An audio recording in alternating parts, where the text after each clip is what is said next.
গেছে, নিচে পড়ে গেছে, নিচে পড়ে গেছে। তুমি একবার ছুঁড়ে দাও। নমস্কার বন্ধুরা, মমের আরেকটি নতুন ব্লগে তোমাদের সকলকে স্বাগত জানাই। আমাদের এখানে বেলতলা মাঠে জগদ্ধাত্রী পুজো চলছে। তো আজ হলো নবমী। তা প্রতি বছরই ওখানে অন্নকূট হয়। তো প্রতি বছরের মতো এই বছরও হবে অন্নকূট উৎসব। তা আমাদের এর বাবাকে একটা কুপন কার্ড দিয়েছে, মানে গেস্ট কার্ড। তো ওখানে মেয়ে আর আমি যাব। আর ছেলের তো শরীর ভালো নয়, যার জন্য ওই অল্প একটু চুনো মাছ দিয়ে ওর জন্য ঝোল ভাত করে রেখে আর যাব। আর ওর বাবার একজনদের বাড়িতে পুজো আছে, তাদের বাড়িতে ওর বাবার নিমন্ত্রণ, তো ওর বাবা যাবে। তো চলো চটপট করে ওর জন্য একটু ঝোল, এই যে গাজর, পেঁপে আর কাঁচা কলা, ঝিঙে, আলু এইসব দিয়ে একটু চুনো মাছ দিয়ে ওকে ঝোল বানিয়ে দিচ্ছি।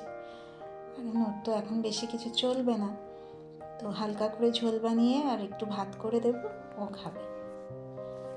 তো ব্লগটা দেখতে থাকো।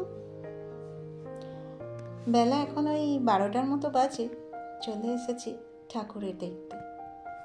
কি সুন্দর ঠাকুরটা করেছে দেখো, সুন্দর করে সাজিয়েছে। আজকে এখানে প্রচুর ভিড়, অন্নকূট হচ্ছে, সবাই খেতে বসেছে। তো আমরাও এইবার বসবো, আমাদের তো গেস্ট কার্ড আছে, লাইনে দাঁড়াতে লাগবে না, তাই ভিতরে চলে এসেছি। বাচ্চারা একটু ওই খেলনা করছে, এখানে অনেক রকম রাইড আছে, ওখানে খেলা করছে। তো এইবারে বসে পড়েছি। আমাদের সঙ্গে এই যে পুচকু এসেছে, এর নাম রিশা।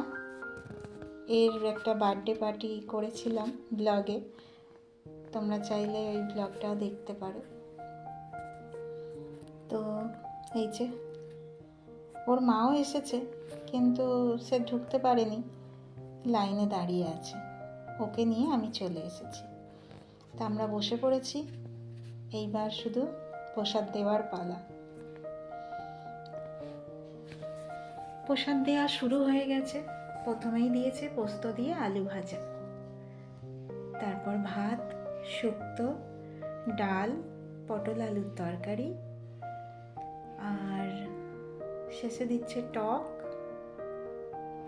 পায়েস আর বোঁদে। তো এই ছিল অন্নকূটের মহাপ্রসাদ। আর বাচ্চারা এখানে খেলাধুলা একটু করলো।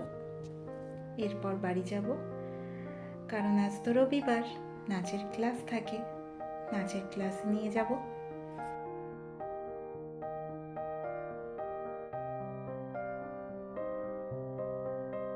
তো চলে এসেছি এইবার নাচের ক্লাসে। তো আজকের মতো ব্লগটা এখানেই শেষ করছি। যদি তোমাদের ভালো লাগে তো একটা লাইক করে দিও, চ্যানেলটাকে সাবস্ক্রাইব করে আমার পাশে থেকো। আবার দেখা হবে তোমাদের সঙ্গে নতুন একটি ব্লগে। তোমরা সুস্থ থেকো, ভালো থেকো, টাটা।